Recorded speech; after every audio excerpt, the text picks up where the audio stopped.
بسم اللہ الرحمن الرحیم۔ قرآن سننا پوڈ کاسٹ۔ جی، لیکن جیسے میں نے بات کہی کہ ابراہیم علیہ الصلوۃ والسلام نے اپنے والد محترم سے کتنی شفقت سے بات کہی ہے کہ اے میرے مہربان باپ، آپ کے پاس وہ علم نہیں آیا ہے جو مجھ پر آیا ہے، کرپیا کر کے، یعنی ہندی میں بھی بولوں تو میں کرپیا کر کے میری پیروی کر لیں، کیونکہ وہ علم آپ کے پاس نہیں آیا ہے جو مجھ تک آ گیا ہے، تو مہربانی کر کے میری پیروی کر لیں، میں آپ کو حق کے راستے پہ لے کے چلوں گا۔ لیکن ابراہیم علیہ السلام کے والد کچھ ماننے کو تیار تو ہے نہیں۔ ابراہیم علیہ السلام نے کہا میرے ابا جان شیطان کی پرستش سے باز آ جائیں، شیطان تو رحم و کرم والے اللہ کا کھلا دشمن ہے، یعنی جو کائنات کا مالک رب العالمین ہے اس کا کھلا دشمن ہے، تم اس کی پرستش کیوں کر رہے ہو؟ اللہ تو قرآن میں واضح فرما رہا ہے نا، لیکن لوگوں کو سمجھ میں نہیں آتی ابراہیم علیہ السلام کے ذکر کی ضرورت کیوں ہے۔ اسی چکر میں تو ہے کہ لوگ یہ سمجھ جائیں کہ ابراہیم نے اپنی زندگی کیسے گزاری ہے، کیونکہ تم محمد الرسول اللہ کے ساتھ ساتھ اور محمد الرسول اللہ خود ابراہیم علیہ الصلوۃ والسلام کے دین پر ہیں۔ یہ سوچنے والی بات ہے۔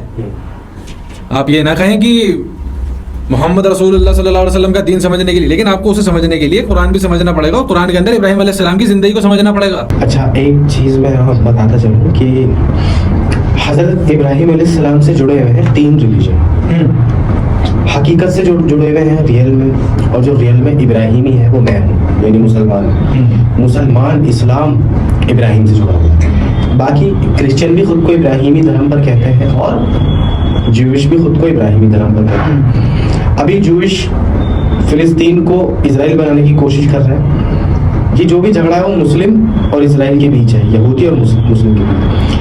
لیکن مورتی پوجا کرنا وہاں موت کی سزا ہے اسرائیل میں۔ کیوں؟ کیونکہ اسرائیل دیا کس نے، اور یہودی ہے کون؟ وہ بھی ایک کتاب پہ ایمان رکھنے والے، بالکل ابراہیم علیہ السلام کو اپنا کہتے ہیں، اور ابراہیم علیہ السلام ان میں تھے۔ اب یعنی ایک ایسی وہ توحید کی بات بتا کے گئے ہیں کہ ان میں یہ والی توحید آج بھی مل جائے گی۔ لیکن ہم مسلمانوں کے اندر کیا پیدا ہو گیا، ایک نیا فرقہ کہ قبر کو بھی پکا کیا اور اسی پہ اثار ہے تمہارا۔ پہلے کہتے تھے ہماری دعا خدا تک پہنچاتا ہے، اب کہتے ہیں نہیں ہمارا سلام سنتا ہے۔ تو بھائی سلام ہے تو تم اس کو سلامتی بھیج رہے ہو، تم نے اس سے کہا ہے کہ میرا آپ پر سلامتی ہو، آپ بھی مجھ پر سلامتی بھیج دو، تو کیا وہ آپ پر سلامتی بھیجنے کے قابل ہے اندر؟ آپ سلامتی بھیجو گے نا، کیونکہ آپ زندہ ہو، وہ بھی زندہ ہے لیکن اللہ کی جنتوں میں۔ بالکل یہاں یہ نیا دھرم شروع ہو گیا۔ بہرحال آپ کمپلیٹ کیجیے۔ کہ اس بات کا جواب جو ہے نا اللہ نے قرآن میں دیا، ما کان ابراہیم یہودی ولا نصرانی ہے، ابراہیم نہ تو یہودی تھے نہ نصرانی تھے، وہ تو سب سے ٹوٹ کے ایک مسلم تھے، اور وہ مشرک نہیں تھے۔ آپ تو شرک کر رہے ہیں نا۔ کرسچن کو دیکھ لیں، عیسیٰ علیہ السلام کو سولی پہ چڑھا دیا، اور عیسیٰ علیہ السلام کو کیا جو اللہ نے اوپر سے اتارا اس امشکل کو انہوں نے سولی پہ چڑھا دیا، عیسیٰ علیہ السلام کو تو اٹھا لیا گیا تھا۔ لیکن آپ پرستش تو کر رہے ہو نا کسی سے مانگ تو رہے ہو نا، گاڈ کہہ رہے ہو کسی ایک شخصیت کو، تو یہ شرک کر رہے ہو۔ یہودی اپنے مسیح کے پیچھے لگا ہوا ہے کہ ہمارا مسیحا آئے گا، وہ ہماری ساری چیزیں قائم کرے گا، تو ہمیں پتہ ہے پھر کون آنے والا ہے، اس کے بیاف پہ ہم بھی تیار ہیں۔ لیکن ابراہیم علیہ السلام اب بھی اپنے والد سے کہہ رہے ہیں کہ ابا جان مجھے خوف لگا ہوا ہے کہ آپ کہیں اللہ کے عذاب کے مستحق نہ بن جائیں۔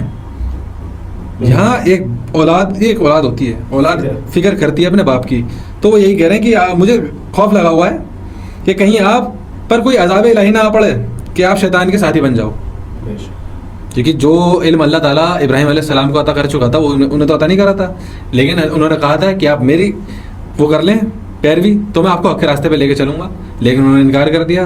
تو انہوں نے جواب دیا ابراہیم علیہ السلام کے والد صاحب نے، اے ابراہیم کیا تو ہمارے دین سے پھرا ہوا ہے، یعنی تو میرے معبودوں کی وہ کر رہا ہے کہ روگردانی، اور وہ کہہ رہے ہیں سن اگر تو باز نہ آیا تو میں تجھے پتھر سے مار ڈالوں گا۔ ایک مجاہد کو کیا کیا جھیلنا پڑتا ہے۔ میں تو یہاں ایک بہت سی چیزیں سوچ رہا ہوں کہ اگر ایک ہمارے جو آج کل کا معاشرہ ہے، اگر ایک باپ اپنے اولاد سے یہ کہے تو ایک اولاد کتنا صبر کر سکتی ہے؟ سوچنے والی بات ہے، بہت زیادہ سوچنے والی بات ہے۔ حد تک نہ صبر کر لے کہ اگر آج کل کوئی بندہ مسلم ہو جائے اور اس کے گھر میں پتہ چل جائے تو کیا لگ رہا ہے آپ کو؟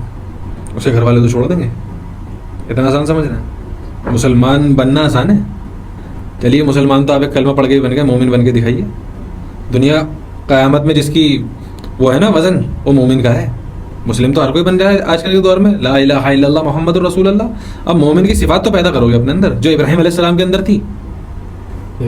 لیکن جو اب آپ اپنے مرضی کا دین لے کے چل رہے ہو کہ نہیں جی نہیں پکی قبر جائز ہے, پتہ نہیں کس کا قول اٹھا کے لے آئیں گے, دیکھیے اس نے کرا ہے.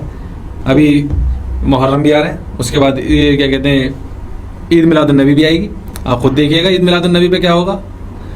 اگر کوئی شخص, اور یہ سب جانتے ہیں, چاہے وہ بریلوی ہو, چاہے وہ اہل حدیث ہو, چاہے سلفی ہو, چاہے دیوبندی ہو, سب جانتے ہیں اللہ کے رسول کے زمانے میں اور اللہ کے رسول کے صحابہ کے زمانے میں کسی نے بھی جلوس نہیں نکالا ہے. اللہ کے رسول کی جو دن آیا ہے برتھ ڈے پہ 12 ربیع الاول پہ کسی نے نہیں نکالا. ثابت کر دو پھر اس بات پہ.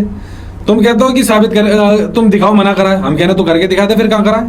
500 سال کا عقیدہ اٹھا کے لاؤ گے, 500 سال بعد کا. حضرت ابراہیم علیہ السلام پہ بات چل رہی ہے نا, حضرت ابراہیم علیہ السلام کا برتھ ڈے دکھانا, کہا اللہ تعالیٰ نے قرآن میں فرمایا کہ انہوں نے اپنے برتھ ڈے پر جو ہے جلوس لے کر کے وہ یروشلم سے بیبلون کی سٹی کی طرف چلے. یہ ان کے لیے کوئی معنی نہیں رکھتا. ابراہیم علیہ السلام پہ آئے, ابراہیم علیہ السلام کہہ رہے ہیں اپنے والد سے کہ ٹھیک ہے اگر آپ میری بات نہیں مانتے تو آپ پہ سلامتی ہو, میں اللہ تعالیٰ سے آپ کے لیے دعا کرتا رہوں گا. یہ بھی ایک, اب یہ ایک اولاد کیا کہہ رہی ہے اپنے باپ کے لیے, جو انکار کر رہا ہے اور کہہ رہا ہے میں تجھے پتھر سے مار ڈالوں گا, اس کے لیے کہیں ٹھیک ہے کوئی بات نہیں, اگر آپ میری بات نہیں مانتے تو ٹھیک ہے میں آپ کے لیے پھر بھی سلامتی کی دعا کرتا رہوں گا. یہ ایک وعدے کے تحت تھا اللہ کی طرف سے. لیکن جب اللہ ابراہیم علیہ السلام کو پتہ چل گیا کہ اللہ کے کھلے دشمن ہیں وہ, تو انہوں نے کنارہ کشی کر لی پھر ان سے, پھر ان کے پاس نہیں گئے. اب آگے چل رہے ہیں اس کے. اور ابراہیم علیہ السلام نے اپنے باپ کے لیے دعائے مغفرت مانگنا وہ صرف وعدے کے تحت تھا جو انہوں نے ان کے وعدے کر لیا تھا. پھر جب ان پر بات ظاہر ہو گئی کہ وہ اللہ کے دشمن ہیں تو وہ اس کے محض بے تعلق ہو گئے. واقعی ابراہیم علیہ السلام بڑے نرم دل اور بڑے بردبار تھے. بڑے بردبار. اچھا, اللہ تعالیٰ کا یہ رول ہے, اللہ تعالیٰ کبھی بھی رسول کے اوپر مطلب بات نہ ماننے والوں کی غلطی رسول کے اوپر نہیں ڈالتا. اللہ تعالیٰ نے, آپ نے دیکھا نا, وما علینا الا البلاغ المبین, آپ بس بات پہنچائیں, آپ کی بات مانی جائے یا نہ مانی جائے یہ چھوڑ دیجیے. کسی رسول سے نہیں پوچھا جائے گا کہ جو جہنم میں جا رہے ہیں تمہارا فیلئر ہے, نہیں. اللہ تعالیٰ کو پتا ہے کہ کچھ ان کی بات مانیں گے اور کچھ نہیں مانیں گے, یعنی زیادہ تر نہیں مانیں گے. حضرت ابراہیم علیہ السلام کے اوپر تو ایمان لانے والے ہی چند ہیں, باقی سارے انکار کرنے والے.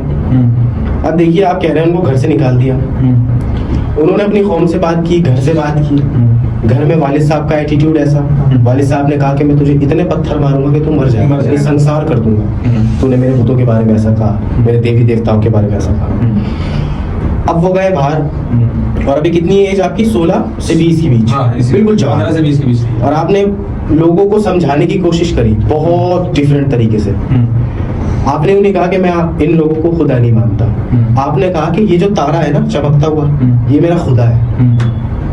اب وہ تارا جو ہے وہ وقت کے ساتھ غائب ہونا شروع ہو گیا, تو انہوں نے لوگوں ہی سے کوشچن کرا کہاں گیا. اس کے بعد آپ نے چاند کو کہا کہ یار یہ سب سے زیادہ چمکدار ہے, یہ میرا خدا ہے.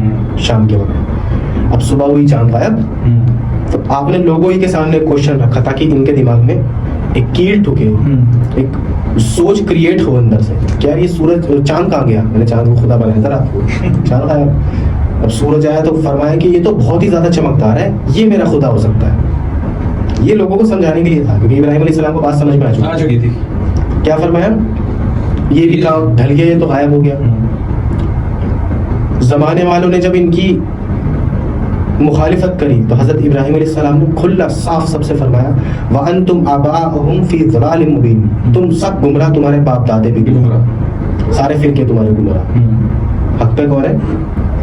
حضرت ابراہیم نے فرمایا حق پہ میری تلاش جاری ہے. تو تلاش جاری تھی نا. ابھی والد صاحب نے گھر سے نکال دیا, دھمکی دی جان سے مارنے کی, باہر گئے, باہر لوگوں کو سمجھایا تھا, باہر لوگوں نے کمپلین کری اس کو, نمرود کو, کیونکہ اس زمانے میں کئی ہر اعتبار سے شرک ہو رہا تھا.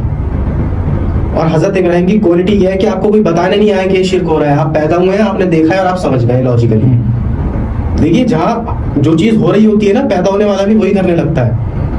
یہاں پہ ٹک ٹاک بن رہا ہے نا, تو ہر 18-19 سال کی بچی لڑکیاں جو ہے وہ ٹک ٹاک ہی بنا رہی ہیں, کہہ رہی ہیں یہی ٹھیک ہے, یہی ٹھیک ہے, اسی میں کمائیاں بھی آ رہی ہیں, کمائی بھی ہے اور مزہ بھی آ رہا ہے, میسج بھی آتے ہیں مجھے. لڑکے دیکھ رہے ہیں PUBG تو وہ PUBG کھیل رہے ہیں. اب کیا ہوتا ہے, حضرت ابراہیم علیہ السلام نے کلچر کو دیکھ کر کے کلچر کو 0 سے ملٹیپلائی کرا, زمانے کو دیکھا, زمانے کو 0 سے ملٹیپلائی کیا. نمرود اس وقت کا بادشاہ تھا, نمرود کا کہنا تھا میں تم لوگوں کا خدا. نمرود کے پاس کمپلینٹ گئی, نمرود سے کہا گیا کہ لڑکا ہے نوجوان, وہ دیوانہ مستانہ ہو گیا ہے, اور وہ کہہ رہا ہے کہ میں نہیں مانتا تم میں سے کسی کو بھی خدا, یہ تارے چاند مان ان کو میں خدا نہیں مانتا, تم مانتے ہو. میں نے تو تمہیں سمجھا لیا لاجیکلی کہ ہو ہی نہیں سکتا, لیکن تم پیچھے پڑے ہوئے ہو کہ نہیں جی ہمارا خدا مانتے رہو, میں نہیں مانتا. فرمایا پیش کرو. اب دیکھیے نمرود کی یعنی ایک ظالم بادشاہ کی ایک رسول کے سامنے بات ہو رہی ہے. اللہ تعالیٰ کا رول ہے, اللہ تعالیٰ جتنے بھی بادشاہ ہوتے ہیں اور جو جتنے بھی بدماش ٹائپ کے کیریکٹر کے لوگ ہوتے ہیں ان کے سامنے اپنے رسول کو کھڑا کر دیتا ہے اور کہتا ہے کہ اس کے پاس فوج بھی ہے, ہتھیار بھی ہے, تیرے پاس میں ہوں, تو جا میرے نام پہ سمجھا لوگوں کو کہ برائی کرنا چھوڑ دے. حضرت ابراہیم نے فرمایا کہ اچھا اس نے کہا کہ میں خدا ہوں, تو ابراہیم علیہ السلام نے فرمایا کہ میرا خدا وہ ہے جو نہ سوتا ہے نہ اونگتا ہے, جو زندگی دیتا ہے اور موت دیتا ہے. تو نمرود نے دو جو ہے جیل میں سے دو قیدی بلائے جن کو موت کی سزا تھی. ایک کو وہاں جان سے مار دیا قیدی کو, دوسرے کو کہا کہ تو چلا جا. اور حضرت ابراہیم علیہ السلام سے یہ بحث کرنے کی کوشش کری کہ دیکھ میں نے ایک کو زندگی دے دی اور ایک کو موت دی, جان سے مار دیا, میں خود. اب حضرت ابراہیم تھے, انہوں نے یہ چیز بھاپ لی کہ اچھا بھی لاجیکلی مجھ سے بھی بحث کرنے آ رہا ہے, تو انہوں نے ایسا نو بال پہ چھکا مارا ہے. انہوں نے کہا میرا رب وہ ہے جو سورج کو ایسٹ سے نکالتا ہے ویسٹ میں ڈبوتا ہے. اب نمرود تو یہ کر نہیں سکتا تھا. اچھا لوگوں کا جھنڈ تھا, لوگ یہ بات سمجھ چکے تھے کیونکہ ابراہیم علیہ السلام کیا کر کے آ رہے تھے. وہاں پہ ایک فیسٹیول ہوتا تھا بیبلون سٹی کے اندر شرک کا, آج بھی ہوتا ہے. ہاں وہاں تو اب وہاں فیسٹیول ہوتا ہے تو فیسٹیول میں وہی بت پرستی ہوتی ہے, تو وہ ایسی داروں کی طرف دیکھ کر کے نا کہتے ہیں میری طبیعت آج ٹھیک نہیں ہے, میں نہیں جاتا. اب وہ سب چلے گئے, گاؤں خالی ہوا ہے, شہر خالی ہوا ہے. حضرت ابراہیم گئے ہیں ان کی عبادت گاہ, وہاں جا کے دو بت توڑے ہیں, جو تیسرا سب سے بڑا تھا اس کے کندھے پہ ہتھوڑا رکھا ہے. سب نے آ کے دیکھا ہے کس کی حرکت ہے, سب سمجھ گئے ابراہیم کی حرکت ہے. وہی ایسی باتیں کر رہا ہے کہ میں ان لوگوں کو خدا نہیں مانتا ہوں, میرا خدا وہ ہے جو دکھ نہیں سکتا. لوگوں نے بلا کے پوچھا ہے کہ یہ تم نے کرایا نا, تو حضرت ابراہیم نے لاجیکلی جواب دیا کہ ہتھوڑا جس کے پاس, جس بت کے پاس ہتھوڑا ہے نا, اسی نے توڑا ہوگا, اس سے پوچھو